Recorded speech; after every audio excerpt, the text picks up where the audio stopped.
ठीक है, चलिए देखिए, तो meaning, objectives, merits and limitations of budgetary control आपके जो सिलेबस में लिखा हुआ है उसी के हिसाब से ये टॉपिक है। तो बजटरी कंट्रोल क्या है, देखिए मीनिंग ऑफ बजटरी कंट्रोल कल हम लोग ऑलरेडी देख लिए। बजट को बनाते हैं जब हम लोग, उसको जो कंट्रोल हम लोग कर रहे हैं, है ना, कंट्रोलिंग, तो सिस्टम है ये planning and controlling business operation through preparation of budgets. और कंटिन्यूअसली हम लोग कंपेयर करते हैं एक्चुअल परफॉर्मेंस को जो हम लोग बजट बनाए हैं उसके हिसाब से। तो सिंपल वर्ड्स में बजट क्या लिखा हुआ है, बजटरी कंट्रोल मतलब controlling business activities bye setting targets. तो टारगेट क्या हो गया, जो बजट हम बनाए हैं जिसमें हम कंपेयर करते हैं एक्चुअल को, ठीक है, बजटेड टारगेट से, और करेक्टिव एक्शन लेते हैं जहां भी जरूरी है। तो ये प्लानिंग और कंट्रोल टूल हो गया। मेनली क्या है, कंट्रोल टूल, है ना। कल हम लोग देखे सिस्टम जो कि यूज करता है बजट प्लानिंग और कंट्रोलिंग के लिए, जितना भी एस्पेक्ट्स है, प्रोड्यूसिंग और सेलिंग कॉमोडिटीज और सर्विसेज, ठीक है, मतलब जो हम काम मीन कर रहे हैं उससे रिलेटेड चीजों को हम प्लान और कंट्रोल कर सके। आइए, ऑब्जेक्टिव्स ऑफ बजटरी कंट्रोल, तो इसके मेन उद्देश्य क्या है, क्योंकि कल हम लोग ऑलरेडी देख चुके हैं तो इसको हम लोग बस पॉइंट्स के रूप में बस देख लेंगे क्या है। तो प्लान करते हैं हम लोग बिजनेस एक्टिविटीज, है ना, प्रोडक्शन, सेल्स, एक्सपेंसेस, प्रॉफिट्स पहले से। फिर कोऑर्डिनेशन रहता है डिपार्टमेंट्स में, सेल्स, प्रोडक्शन, फाइनेंस और अदर डिपार्टमेंट जैसे एचआर है, और जो भी अदर डिपार्टमेंट्स है। कॉस्ट कंट्रोल, तो हम लोग कॉस्ट को रखते हैं एक लिमिट के अंदर पहले से जो हम डिसाइड किए हैं, प्री डिटरमाइंड। परफॉर्मेंस मेजरमेंट, हम लोग परफॉर्मेंस को मेजर करते हैं कंपेयर करके एक्चुअल रिजल्ट क्या हो रहा है बजटेड फिगर से। फिर डिटेक्शन ऑफ डिविएशंस, ठीक है, कि कोई अंतर आ रहा है तो आइडेंटिफाई हम लोग कर सके फेवरेबल और एडवर्स वेरिएंस, कौन सा मेरे लिए अच्छा है, कौन सा अच्छा नहीं है, जो डिफरेंस आ गया एक्चुअल और बजटेड फिगर में। करेक्टिव एक्शन, हम लोग टाइमली स्टेप ले सके, जो भी मेरा काम करने का जिसमें उतने अच्छे से जो हम काम नहीं कर पा रहे हैं, इनएफिशिएंट है जिस चीज में हम, है ना, ठीक है, उतना सक्षम रूप से हम उसको काम नहीं कर रहे, उतने अच्छे से काम नहीं कर रहे हैं, मतलब कम टाइम, रिसोर्स, एफर्ट्स नहीं ले रहे हैं हम, है ना। तो प्रॉफिट मैक्सिमाइजेशन, ताकि हम मतलब क्या कर सके, अपना प्रॉफिट को अच्छा कर सके प्लानिंग और कंट्रोल को बेटर करके। तो मेरिट्स या एडवांटेज देखिए इसका, तो बेटर प्लानिंग है, तो encourages systematic and forward planning. आगे का हम लोग और एक सिस्टम से हम चलते हैं, क्योंकि बजट बना लिए तो मतलब क्या, हम सोच रहे हैं उस चीज़ के बारे में कैसे होगा, तो सिस्टम हो गया, और आगे से हम लोग उसको तय कर लेते हैं। इम्प्रूव कोऑर्डिनेशन, अलग अलग डिपार्टमेंट का तालमेल, जैसे अभी हम लोग किए, बैठाना पड़ेगा तभी तो बजट के हिसाब से काम होगा।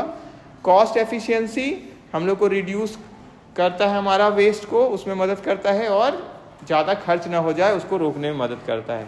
परफॉर्मेंस इवैल्यूएशन, क्योंकि हम बजट बना लिए तो उससे हम अपना परफॉर्मेंस को कंपेयर कर सकते हैं। ऑप्टिमम रिसोर्स यूटिलाइजेशन, बेटर हम अपना रिसोर्स को यूज करेंगे, क्योंकि बजट मेरा ऑलरेडी बना हुआ है, तो कितना हमको किस चीज़ के लिए लगाना है वो पहले से क्लियर है, मटीरियल, लेबर और कैपिटल, कितना हम खर्च कर सकते हैं इसमें। फिर रेस्पॉन्सिबिलिटी को बढ़ावा देता है, क्योंकि हम लोग का टारगेट फिक्स होता है तो सबको पता है कि कितना तक हम लोग इसके लिए खर्च कर सकते हैं, ठीक है, क्या है मेरा इसका लेवल। फिर फैसिलिटेट्स, और अगर सेल्स वाला है तो उन लोगों को कितना सेल्स तक करना चाहिए, करना है, ताकि बजट का प्रॉफिट जो हम लोग तय किए हैं वो पा सके।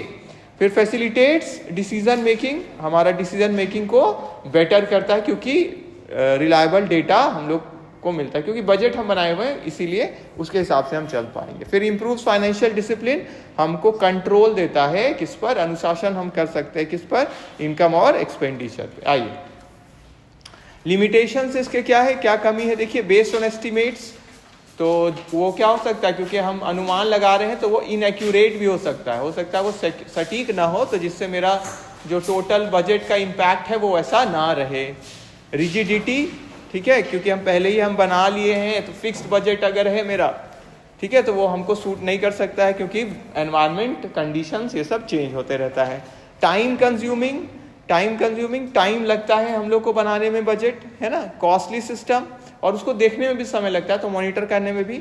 फिर कॉस्टली सिस्टम है, क्योंकि आपको लोग जो चाहिए, कम से कम वो जानकार चाहिए जो ये बजट बना सके और उसके हिसाब से भी चल सके, तो अकाउंटिंग सिस्टम के लिए भी ज़रूरत है। रेजिस्टेंस फ्रॉम एम्प्लॉयज़ को प्रेशर लग सकता है, या उनको लग सकता है कि हाँ हम अब इसके लिए भी जिम्मेदार हैं, तो ये तो बोलने वाला पॉइंट है, वैसे काम तो करना ही है, पर ये है। रेजिस्टेंस कर सकते हैं कि हो सकता है बजट को लेके कि इतना और बजट होना चाहिए था या इस तरह से। Not suitable for uncertain environment, जहाँ पे एनवायरनमेंट चेंज होते रहता है, वॉलेटाइल मार्केट है जहाँ चेंजेस फ्रीक्वेंटली होते रहते हैं, तुरंत आते रहते हैं, तो वहाँ बजट तो तुरंत चेंज करना पड़ेगा, तो वहाँ हो सकता है इफेक्टिव उतना ना हो। ठीक है, आइए अंदर। सिंपल एग्जांपल है, देखिए प्रोडक्शन वाला बजट जो हम किए 2 लाख का, एक्चुअल 2,20,000 आ गया, तो मतलब कॉस्ट मेरा 20,000 से ज़्यादा चला गया, तो एडवर्स हो गया, नेगेटिव में चले गए हम। तो मैनेजमेंट इन्वेस्टिगेट करेगी क्या कारण है, क्या रॉ मटेरियल का प्राइस बढ़ गया, लेबर उतने अच्छे से काम नहीं कर पा रहे हैं, या हमारा जो इनडायरेक्ट खर्चा है, ओवरहेड है, वो बढ़ गया है क्या। करेक्टिव एक्शन फिर हम लोग लेते हैं ना, रीजंस। तो ये देखिए रीजंस भी देख रहे हैं और अंतर भी देख रहे हैं, तो इसीलिए क्या बोलते हैं, बजटरी कंट्रोल का कमांड बना हुआ है, मतलब वहाँ पे वो चालू है, उसके हिसाब से एक्शन ले रहे हैं। कंक्लूजन में बजटरी कंट्रोल एक एसेंशियल मैनेजरियल टूल है जो कि हम लोग को क्या बोलता है, इफेक्टिव प्लानिंग के लिए हेल्प करता है, तालमेल, कोऑर्डिनेशन और कंट्रोल करता है बिजनेस एक्टिविटीज़ को। इसका कुछ कमियां हैं इसमें, लेकिन अगर उसको प्रॉपरली इम्प्लीमेंट किया जाए तो हमारे ऑर्गेनाइजेशन के लिए वो अच्छा साबित होगा और प्रॉफिट भी बढ़ाने का काम कर सकता है। तो एक सिस्टम है प्लानिंग और कंट्रोल का, बिजनेस ऑपरेशंस को कंट्रोल करने का भी प्लानिंग और कंट्रोलिंग, और किससे होता है ये, बजट के थ्रू। और बजट के थ्रू जो हम लोग एक्चुअल और बजटेड फिगर को कंपेयर करते हैं और डेविएशन आता है तो करेक्टिव एक्शन लेते हैं, रीजंस फाइंड करके क्या वो हमारे अगर हद में है, लिमिट में है, मेरे अंदर है वो चीज़, तो हम उसको चेंज कर सकते हैं, मतलब करेक्टिव एक्शन ले सकते हैं। ठीक है, आ जाइए। ठीक है, तो यहाँ हम लोग का ये ओवर हो गया।